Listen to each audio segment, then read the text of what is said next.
happy half term. Now, I was thinking a little while ago about half term, and sometimes it's really fun to do loads of cool things in half term, go to soft play, go out to the parks.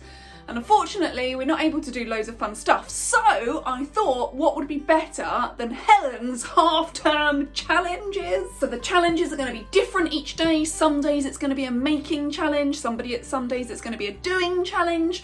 Sometimes you might have to go out on your daily exercise to do your challenge. But I hope there'll be lots to keep you busy every day this week. And this is the first one. So well done if you are joining in on Monday. Even if you're not joining in on Monday, it's really, really great to have you. So, without any further ado, here is our first half-term challenge. So when I was thinking about some of the things we could be doing in half-term, to be honest, I started off feeling a little bit miserable because, like I said, there's so much stuff that we can't do. But then I looked out my window and there was, in my garden, this little bulb just poking through my grass, and it was a sign of spring. And I love spring because I really hate winter. I don't like the cold, I don't really like the snow, and I really love summer. So spring, seeing that little bulb gave me hope that there's warmer weather round the corner. And it reminded me of this Bible verse. It's from Isaiah chapter 40, and it's verses 29 to 31. You might want to look it up in your own Bibles later, so I'll put the Bible reference up on the screen. It says, "He gives strength to the weary and increases the power of the weak. Even youths grow tired and weary, and young men stumble and fall. But those who hope in the Lord will renew their strength. They will soar on wings like eagles. They will run and not grow weary. They will walk and not be faint." Now, in this time where some of us maybe are feeling a little bit weary, a little bit bored, we can have hope that God wants the best for us and that God will look after us, just like that little hope of the spring bulb that summer is coming. So our challenge today, slightly tenuous link, is twofold. Number one, see if you can spot any signs of spring. You might need to go on a walk to do that.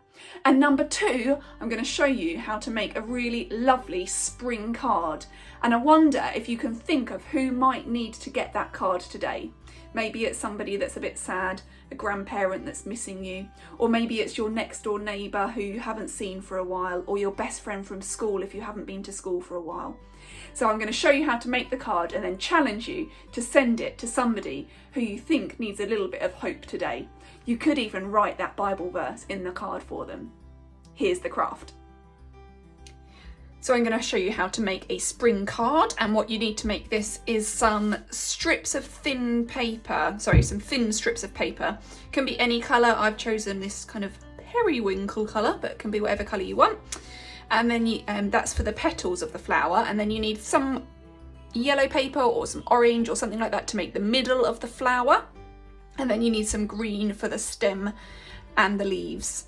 So the first thing you need to do is take your card. I'm just using white paper, but you could use card if you've got some, and fold it into a card shape and pop that to one side. And the next thing you need to do is make the petals. So you take your strips of paper and you're just going to glue the ends just like that.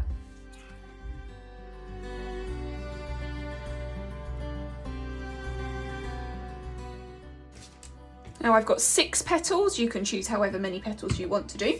And then what you're going to do is you're going to arrange your petals on your card.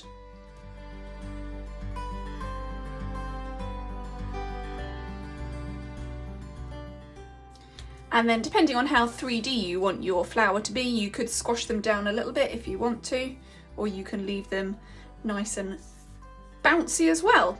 Now you're going to take your yellow paper or your orange paper, and you're going to cut out a middle for your card. If you haven't got any yellow or orange paper, maybe you could have a look at some food packaging. You might be able to find a little bit of yellow on an old box that you don't need anymore.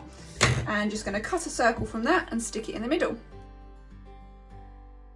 And then with the green paper, you're going to make a stalk and a leaf. So I'm just going to cut a thin strip of green for my stalk. Cut it down to size. And I'm going to make a nice leaf as well.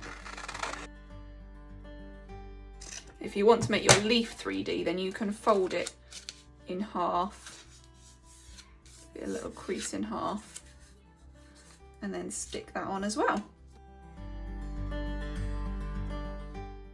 And there is my very simple and very easy, quick to do spring 3D card.